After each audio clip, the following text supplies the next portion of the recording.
I started with spoon carving a few years ago, and it was just pure curiosity.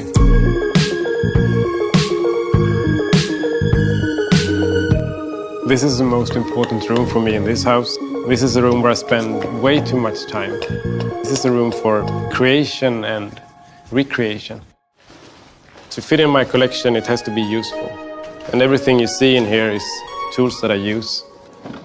And I got carving knife, and I got the spoon knife. And the spoon knife is like the bended one. I have no idea how many axes I have, and I have no idea how many knives I have, but there's way too many spoons in here. I use like 2 or 3 in the kitchen, and that's it. And I think there's like 200 or 300 laying around.